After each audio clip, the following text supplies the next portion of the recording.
En Introspectiva, entre lo justo y lo legal, programa de la Barra Mexicana Colegio de Abogados, vamos a platicar con Geraldina González de la Vega. Ella preside el COPRED, el Consejo para Prevenir la Discriminación en la Ciudad de México, y nos va a contar cómo debe ser entendida la discriminación, cómo se expresa los hechos discriminatorios en el día a día de la vida de las personas y cuál es la responsabilidad de abogadas y abogados en luchar contra este flagelo de la discriminación que está tan extendido en la República Mexicana.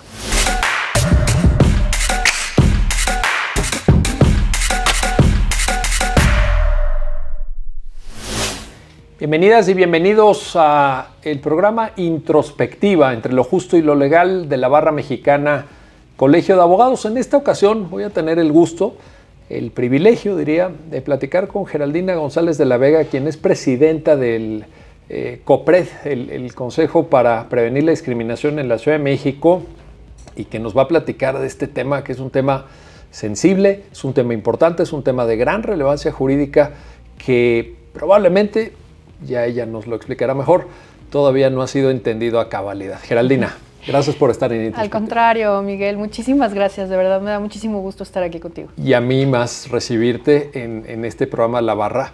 Oye, a ver, a mí me da la impresión, pero quiero que nos ilumines en esto, que el concepto de discriminación tiene un cierto grado de complejidad que involucra varias cosas y no es sencillo de entender. Pero creo que también nos ha hecho falta a las abogadas, a los abogados, asomarnos un poquito más. ¿Cómo lo ves tú? Sí, pues mira, la verdad es que nos hemos enfrentado de pronto a situaciones en donde muchas injusticias o muchos malos tratos se interpretan como discriminación y no lo son, ¿no? De pronto pensar que alguien que insulta a otra persona, por ejemplo, sea discriminatorio, pues no lo es. De pronto alguna cuestión, digamos, ilegal o injusta también que se percibe, que es un trato que no debería de ser, digamos, se percibe como discriminación. Entonces, nosotros tratamos de ser muy enfáticas desde el Consejo para hablar sobre los tres elementos de la discriminación: el trato diferenciado, no justificado, basado en prejuicios, y el que se lastime o se violente algún derecho o acceso a derechos o servicios. Si no tenemos estos tres elementos, podemos estar encontrando acciones, hechos ilegales, hechos injustos, pero que no son discriminación y que por lo tanto el COPRED, por ejemplo, pues no podría intervenir en términos de las denuncias que recibimos. Y esta percepción de a veces hacer equivalente cierta injusticia o cierto maltrato con el concepto que incorpora estos tres elementos ya más técnicos, un poquito más sofisticados, sí. ¿Lo percibes a nivel de población general o incluso entre quienes han estudiado Derecho, quienes tienen más conocimiento jurídico? Incluso de pronto, sí. De pronto sí, Miguel. Por ejemplo, mira, algo que nos sucede mucho con colegas de la Secretaría del Trabajo, el área de la Procuraduría del Trabajo, nos envían muchos despidos injustificados de personas, principalmente de mujeres, por considerar que por el solo hecho de ser mujeres, un despido injustificado se convierte en un despido discriminatorio, por ejemplo. Ahí también encontramos alguna confusión con el concepto, porque no siempre un trato ilegal, en este caso una violación a un derecho laboral, en contra de una persona que forme parte de un grupo de atención prioritaria, va a constituir discriminación, porque el despido puede estar injustificado por otros motivos y no necesariamente basado en su género, por ejemplo, ¿no? Entonces, lo mismo sucede de pronto con, por ejemplo, se nos denuncian cuestiones relacionadas con la orientación sexual de las personas. O sea, viene una persona gay a denunciar algún hecho que no necesariamente está relacionado con su orientación sexual, sino por él ser parte de la comunidad LGBT, considera que esta práctica,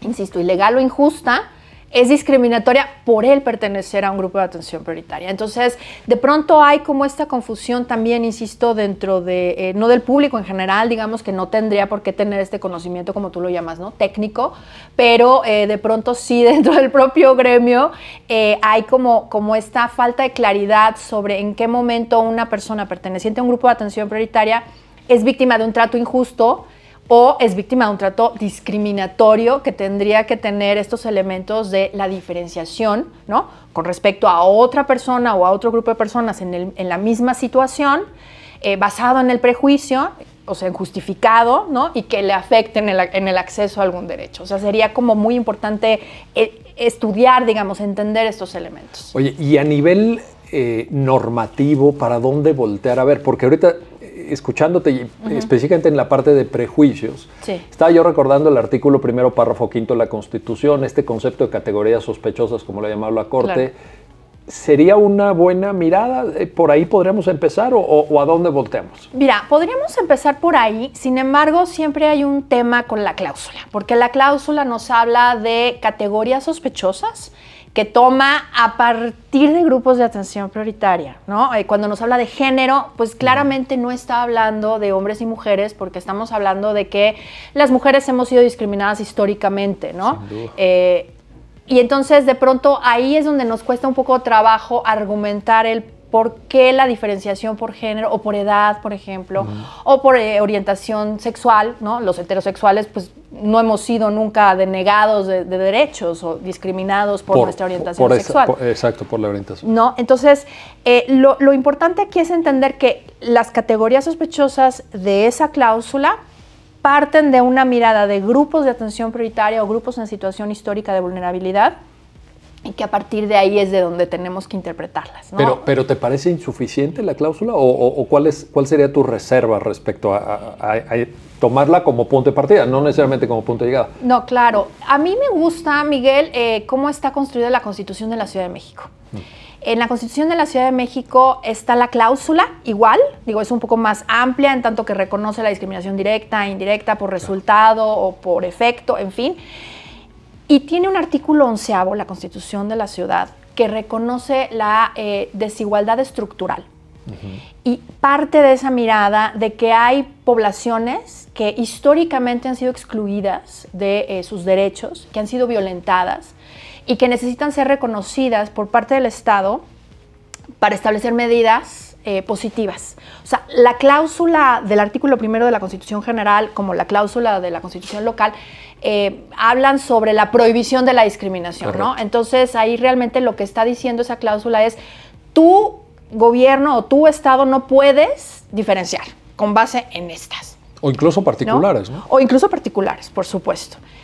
Pero la Constitución de la Ciudad de México da un pasito más, que obviamente eso se ha interpretado por la Corte a partir de la Constitución General. No digo que no exista, obviamente, pero me gusta que en la Constitución local lo reconocen textualmente, que además del no hacer está el hacer. Y entonces en ese sentido hace una simbiosis muy interesante, porque lo que podemos hacer es leer esas cláusulas a partir del reconocimiento de estos grupos de atención prioritaria, y entonces entender que cuando tenemos una medida positiva, una cuota, por ejemplo, para incluir personas con discapacidad en el Congreso de la Ciudad de México, pues obviamente estamos atendiendo a una desigualdad histórica de las personas con discapacidad reconocidas en esta idea de los grupos de atención prioritaria. Pero ¿no crees, Geraldina, que podría englobarse en sus dos manifestaciones, la diferenciación que acabas de hacer, que podría englobarse en el concepto general de igualdad? Sí. Digamos, tienes el concepto general de igualdad, tienes cláusula de no discriminación y luego tienes igualdad sustantiva o igualdad material, que sí te requiere política pública, incluso para remontar situaciones, como decías ahora, ¿no? Históricas de discriminación estructural. Y que a partir de ahí lo ha interpretado la Corte, ¿no? Yo, a nivel jurisprudencial está claro, yo creo que a nivel doctrinal más o menos en México también, ¿no? O sea, pues todavía nos falta un poquito, yo creo. Es que de pronto estos temas para el gremio jurídico... ¡Uy! Sí, y cuestan trabajo, y sabes que a mí me llama mucho la atención de pronto, insisto, o sea, esta falta de claridad y que no lo vemos en la escuela. O sea, ¿te refieres en la universidad, en los estudios, en la carrera de Derecho? Así es. ¿Todavía hoy crees? Mira, ahorita yo doy clases en la universidad, por ejemplo, en los últimos semestres, justo la materia de desigualdad y no discriminación. Y de pronto, al preguntarle a los alumnos, bueno, a ver, ¿tienen un caso de discriminación? ¿A dónde van? O sea, es como, no, rápido, obviamente, pues amparo, ¿no? Ajá. Pues sí, claro, pero como, ¿qué más? ¿No? Claro. Y de pronto... ¿No les suenan mecanismos, digamos, exacto, administrativos? CNDH, COPRED, CONAPRED, comisiones locales. ¿No está en el registro de los estudiantes? No. Todavía, es que no digo, te lo pregunto porque como tú sabes, estos esfuerzos inician en el 2001. Claro. En el 2003 pues ya tenemos la ley federal para prevenir y eliminar la discriminación, el propio CONAPRED. Así es. Pues uno pensaría que si ya pasaron 2 décadas, debería a nivel de enseñanza, ¿no? Incorporado y no está. Y la otra que hemos visto es que cuando tenemos denuncias en el COPRED, en donde son acompañados por abogados, ya sea dentro de la propia empresa o contratados por fuera, nos llegan, por ejemplo, a litigar. O sea, pensar que la discriminación se tiene que litigar como en los tribunales, lo que complica muchísimo el avance de las conciliaciones, ¿no? Claro. Y eso nos habla de un desconocimiento de cómo funcionan estos mecanismos no jurisdiccionales de defensa de los derechos. Y de lo que tanto hemos criticado de que te meten este concepto litigioso del abogado de lucha, del abogado de pelea, y ahí... Ay. Sí. Y así, yo creo que tú lo percibes, ¿no? En la presidencia de COPRED se debe notar eso. La verdad es que, digo, es muy curioso que los casos que vienen acompañados con abogados normalmente se acaban complicando mucho más. Por esta razón, porque no se acaba de entender que la idea de estos mecanismos es la conciliación, es entender que la discriminación es un tema cultural que necesitamos eliminar y que necesitamos comprometernos a eliminar, ¿no? Y a reparar, por supuesto, el daño a la persona discriminada, pero además hacer cosas para dejar de cometer esos hechos discriminatorios. No creemos que nadie sea malo y busque discriminar a las personas, claro que los hay, pero son los menos, ¿no? Generalmente la discriminación sucede porque estamos acostumbrados o hemos normalizado esas prácticas. Entonces la idea es conciliar, cambiar, ¿no? Entender por qué está mal y pues eso, ¿no? Implementar medidas que tiendan a eliminar estas prácticas. Pero llegar al pleito de pronto complica las cosas porque pues acaba haciendo que la persona discriminada pues se sienta más ofendida todavía de lo vivido, ¿no? Oye, a ver si estoy interpretando bien tus palabras, diríamos, abogadas y abogados complican.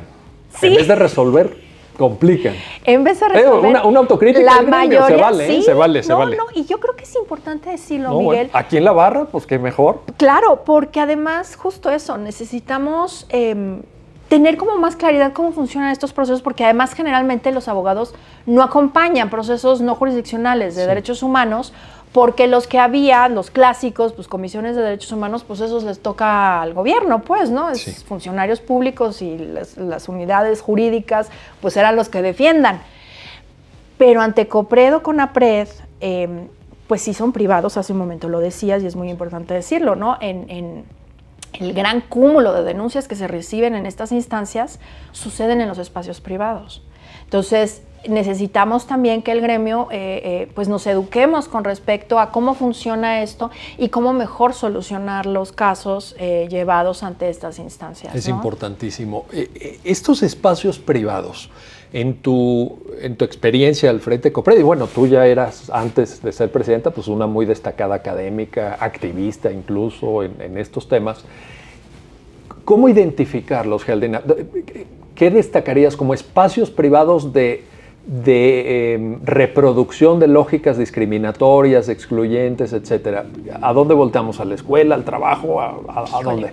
Mira, en realidad, desafortunadamente son muchos los espacios privados donde se desarrollan las prácticas, ¿no? Nos podemos ir desde las escuelas y universidades, las instituciones educativas en donde... Ponme un ejemplo de algo que te preocupe especialmente en ese espacio educativo. Por ejemplo, ahorita estamos trabajando mucho el tema de acoso, hostigamiento y discriminación en las universidades. En las universidades. Prácticas todavía, Miguel, hoy día hay profesores en las universidades que les dicen a las chicas, por ejemplo, que qué hacen ahí, ¿no? O comentarios así en clase. Sí, caramba, todavía. Pues no. Entonces, este tipo de prácticas, o por ejemplo, casos de personas de la diversidad, principalmente personas trans. Yo me atrevería a decir que orientación sexual es algo que ya afortunadamente socialmente se ha normalizado como debería de ser. Sin embargo, el tema de personas trans todavía suele ser un tema. ¿Te refieres a personas trans en espacio educativo? En espacio educativo. Todavía. Con respecto a, por ejemplo, al trato, ¿no? Por parte de personal administrativo o profesorado, ¿no? El no respetar su identidad de género, sus nombres, sus pronombres, el tema de los baños, que es un tema siempre que históricamente complicado, ¿no? Sí. Esos temas en universidades y, bueno, instituciones educativas en general. En empresas, pues el tema de despido por embarazo, Miguel.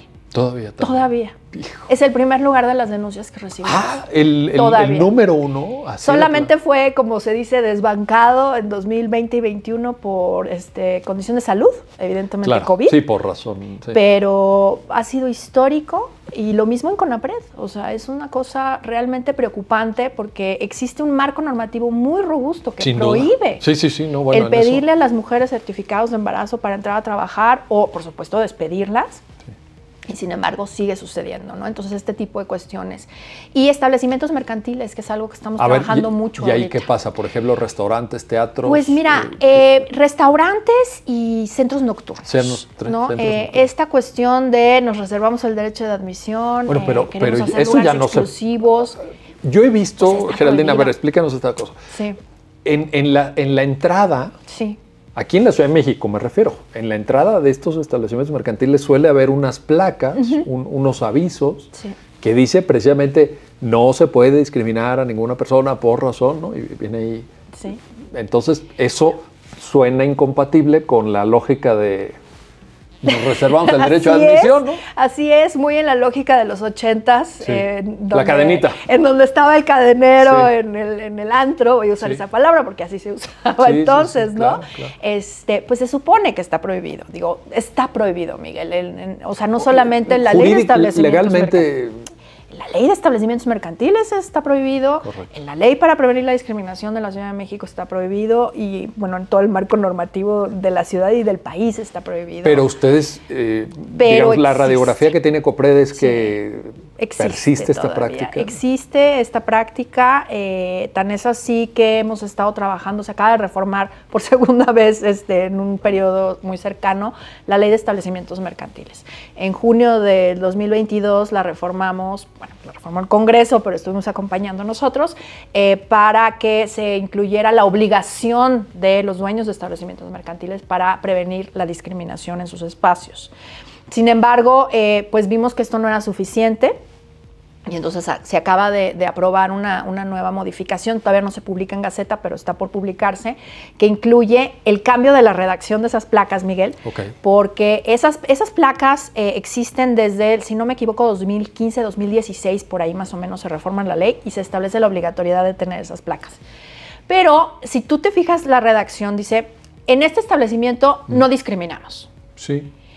Y eso hemos interpretado que hace que, pues ya ahí se acaba el problema. Ya pongo mi placa, ya no discrimino. Y ya no pasa. Ya no pasa, ¿no?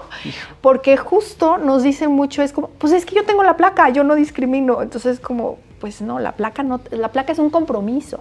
Entonces, parte de las reformas que se hicieron ahora fue justo cambiar la redacción para que se diga, en este lugar está prohibido discriminar, ¿no? Para que la gente sepa que si te tratan de manera diferenciada, injustificadamente, tú puedes denunciar y ahí vienen los teléfonos de contacto, ¿no? Oye, en esos establecimientos mercantiles, ¿qué discriminación en concreto han identificado ustedes? Es decir, ¿es por temas étnicos, raciales? ¿Es por temas de condición social? Mucho eso. Temas de apariencia que están relacionados con cuestiones racistas, con cuestiones clasistas y que, bueno, están asociadas, por supuesto, a estos ideales de belleza, ¿no?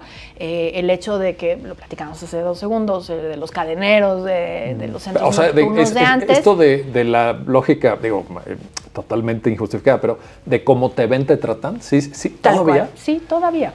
Todavía. Y vender un espacio exclusivo, que esta exclusividad se interpreta como, pues, qué gente va a estar ahí, ¿no? Y entonces, pues, desde lógicas racistas, interpretar que la gente bonita, que es la gente blanca, digamos, o desde esta perspectiva de la blanquitud, pues, la que va a estar ahí. Entonces, ese es un lugar exclusivo al que yo quiero ir.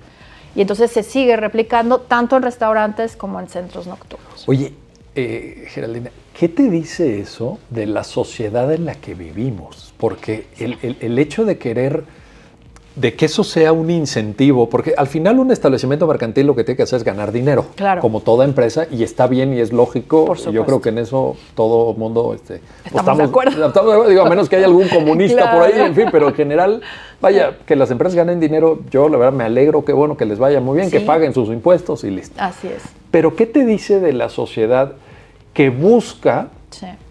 ese tipo de lugares para sentirse en efecto en un ambiente exclusivo? También no te habla de un déficit. Tú decías hace un rato, la discriminación es también un fenómeno cultural, pero ahí, esto que nos acabas de contar es muy... Es muy fuerte, es muy Miguel. fuerte, es muy fuerte. Y, ¿Qué pasa ahí, Gerardo? Mira, la verdad es que tenemos una sociedad muy racista, Miguel. Así de plano. De plano. ¿México es racista? México es racista. México es racista. No sé si tú te acuerdas, hace muchos años, CONAPRED hizo un experimento que de verdad yo sigo viendo el video y me da mucha tristeza, con unos muñecos. No sé si recuerdas sí, ese video de hay los un video, muñecos. yo creo que está en YouTube Está todavía. en YouTube todavía, Sí, está en YouTube todavía, lo pueden encontrar con CONAPRED, racismo, algunas claves ahí, ¿ves? Son niños a los que les ponen un muñeco blanco y un muñeco negro y les van haciendo preguntas. ¿Quién es el muñeco bonito? ¿Quién es el muñeco malo? Y los niños identifican al muñeco oscuro, digamos, de tez oscura, como el feo, como el malo, como el que no quieren ser, como con el que no se identifican, a pesar de ser los niños morenos. También, ¿verdad? ¿No? Sí. Y esto nos habla de una reproducción de estas ideas de quiénes son, quienes son poderosos, quienes son bonitos, quienes merecen las cosas. Y existen estudios del Colmex, por ejemplo, por ahí está uno muy interesante que se llama Por mi raza hablará la discriminación o la desigualdad, no me acuerdo si utiliza desigualdad, de Oxfam, junto con el Colmex, en donde se observa que la movilidad social está asociada también a la tonalidad de piel de las personas. Entonces, hay mucha evidencia de que el racismo existe. De pronto, en México nos gusta decir, no hay racismo, hay clasismo. Pero la realidad es que el clasismo es producto del racismo, ¿no? Y entonces, justo, ¿cómo se reproduce todo esto en la televisión? ¿A quiénes vemos en la televisión? ¿A quiénes vemos en la publicidad? ¿A quiénes vemos en los espacios de poder, en los espacios de representación en general? Pues justo nos hace entender, digamos, que la exclusividad o los lugares a los que aspiramos, pues tengan que estar esas personas a quienes este sistema racista nos indica que son quienes tendrían, digamos, esta posibilidad de estar. Entonces, al final del día, pues son prácticas racistas que se van reproduciendo, ¿no? Y como en círculos viciosos, ¿no? O sea, si tenemos telenovelas en donde vemos a puras personas blancas, si tenemos películas mexicanas en donde vemos a puras personas blancas, si tenemos publicidad en donde vemos a puras personas blancas, pues al final del día, pues claro, los restaurantes pues se van a llenar de esas personas provocado para generar una sensación de exclusividad, ¿no? Me parece tristísimo esto. Lo es. Me parece que habría que sacar cuentas de cómo efectivamente estamos haciendo representaciones de ciertos ideales, sí, pero que al final del día, porque uno pensé, oye, pues yo pongo un restaurante para que venga la gente a comer. Pues claro, es que ese sería. Pues quien pueda pagar, sí, ¿no? Quien pueda pagar. Aquí hay una carta, aquí hay un menú, la sopa cuesta tanto, la carne cuesta tanto, el postre cuesta tanto. Claro. Pues que venga. Claro. Y si no puede pagar, pues que no venga. Que no venga. Pero no Sí. porque... Sí, en fin, todo esto que... Ahora, esto nos pinta, Geraldina, un panorama complejo, ya lo decíamos al principio, en donde se requieren intervenciones en diversos planos, etcétera. Pero yo te quiero preguntar, ya que estamos en la Barra Mexicana Colegio de Abogados, sí, por una responsabilidad, así lo quiero sí, concebir, que es la de la abogacía. Sí. A ver, ¿qué hay que hacer, cómo hacerlo y por dónde empezar? Sí. Pues yo creo, Miguel, que justo hemos estado platicando cómo la discriminación es un tema cultural. Entonces, y también hablábamos hace un momento de la educación en las universidades, en la carrera. Entonces, pienso que primero la responsabilidad, muchas personas que están aquí en la barra, ¿no? Se dedican también a ser profesoras Sí, en las universidades. Entonces, transmitir esta responsabilidad social para eliminar los prejuicios. ¿Y cómo eliminamos los prejuicios, Miguel? Pues desde las charlas de café, ¿no? Digo, yo siempre digo, hay que convertirnos en las personas incómodas que no toleramos el chiste racista, que no comentamos, que no toleramos el comentario sexista, que señalamos esas injusticias cuando las vemos y cuando las estamos viviendo dentro de nuestra profesión, cuando estamos ya sea litigando, cuando estamos acompañando a una empresa, por ejemplo, en temas relacionados con contrataciones, en fin, creo que hay muchos espacios en donde podemos señalar, ¿no?, esa reproducción de los prejuicios. Oye, y eliminando los prejuicios, podemos eliminar las prácticas. Ahora que decías esto, en el propio ejercicio de la abogacía, estoy pensando en despachos, porque aquí he tenido en el programa, Geraldine, abogadas que me han contado unas anécdotas horribles de discriminación, de tipo, oiga, Alicia, vaya por el café. Oiga, ¿sí? Pero mire, yo vengo aquí a que firmemos un contrato, a discutir un tema jurídico. No, váyase por el café. Sí. O sea, la propia abogacía. Sí. Sí, pues creo que eso es algo que necesitamos reflexionar, Miguel, porque de pronto sí es triste que en una profesión que, pues creo que todas las personas que estudiamos Derecho pretendemos de alguna forma u otra conseguir la justicia, ¿no? Sí, pues y al final del día me parece que continuar reforzando prejuicios, y los ejemplos que pones son reales, o sea, las mujeres todavía hoy no somos vistas y te hablo de abogadas muy exitosas. Sí, abogadas que uno dice, bueno, top, o sea, y que siguen enfrentando esas barreras, que siguen enfrentando esos sesgos, esas visiones increíbles a estas alturas, ¿no? Sí, yo creo que cuestionarnos masculinidades, por ejemplo. Ese es un tema muy importante. ¿Entre abogados? Entre abogados. Oye, ¿qué más? A ver, por ejemplo, acompañamiento, esto que decías, acompañamientos en instancias administrativas que puedan combatir la discriminación, litigio estratégico, ¿qué más? Bueno, pues también sí, litigio estratégico me parece muy importante. Hace poquito justo hubo un seminario en jurídicas de la UNAM acompañado con el ICON, y parte de lo que se miraba con el tema justo de no discriminación era el tipo de casos que estaban llegando hasta la Corte. O sea, hacen falta que lleguen muchos más casos, mucho más temas que no están siendo acompañados porque son personas, digamos, de grupos de atención prioritaria o en situación de vulnerabilidad que no tienen los elementos para poder acceder a la justicia. Entonces, eso a mí me parece que sería algo muy importante y que además nos da una enorme sensibilidad con respecto a las situaciones de vulneración que viven muchas personas, ¿no?, de acuerdo con su pertenencia a grupos de atención prioritaria, por ejemplo. Eso sería algo. Otra cosa a mí me parece muy importante sería, decía yo hace 2 segundos, masculinidades, ¿no? Me parece que de pronto pensar que no necesitamos reflexionar sobre nuestros propios privilegios. Al final del día, quienes tenemos el privilegio de estudiar una carrera profesional, de ejercer una profesión como abogados o abogadas, estamos en una situación privilegiada y creo que sí necesitamos de pronto un poco cuestionarnos eso, ¿no? Tanto como hombres como mujeres. El hecho de que una mujer hable de pronto, y a mí me pasa también, que hablo y no te hacen caso, o repiten lo que tú acabas de decir y dices, oye, pero es que eso lo dije yo hace 2 segundos, o sea, ¿no? ¿te invisibiliza, digamos? Pues estas prácticas de pronto muy arraigadas en las masculinidades, de no tomar en consideración lo que decimos las mujeres, ¿no? Y de pronto no tomar en consideración, no tomar en serio, o repetir lo que tú acabas de decir para hacer lo suyo y entonces, ¿sabes? O explicarte cosas, ¿no? Esa es otra clásica de pronto, que te explican. Me ha pasado que me vienen a explicar, por ejemplo, qué es la discriminación, alguien que ni siquiera sabía de lo que estábamos hablando, ¿no? No porque yo sea la dueña del tema, sino porque es como, oye, pues, si vengo yo a hablarte de ese tema, no necesito que me expliques, ¿no? Entonces, ese tipo de cuestiones, pues un poco de pronto interiorizar y cuestionarnos si no estamos replicando prejuicios, ¿no? Y hablo sobre el tema de mujeres, pero con muchas cuestiones, personas con discapacidad, personas de la comunidad LGBT, en fin, me parece que eso, cuestionarnos nuestros privilegios, de pronto acercarnos a otros espacios y quizá cuando estamos hablando, por ejemplo, abogadas, abogados postulantes, pues acercarse al litigio estratégico con organizaciones para acompañarlas. Yo creo que eso sería un ejercicio muy interesante y muy importante socialmente. Pues nos dejas muchas tareas, Geraldina. Sí. Yo te quiero agradecer mucho, te lo apreciamos mucho, tu participación en este programa de la Barra Mexicana, y te deseo el mayor de los éxitos en lo que te falta todavía, muchas que sé gracias. Que es mucho al frente de COPRED. Muchísimas gracias. Y enhorabuena, Miguel, por lo que ya lograste. Te agradezco mucho la invitación para poder platicar aquí un rato. Gracias, y gracias a usted por hacer posible este programa Introspectiva entre lo justo y lo legal de la Barra Mexicana Colegio de Abogados. Hasta pronto.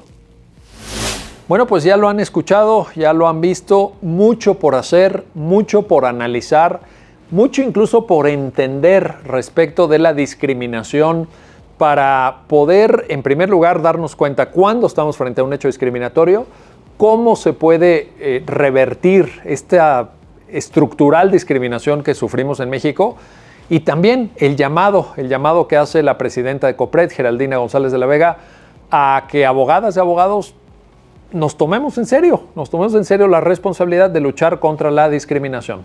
Hasta pronto.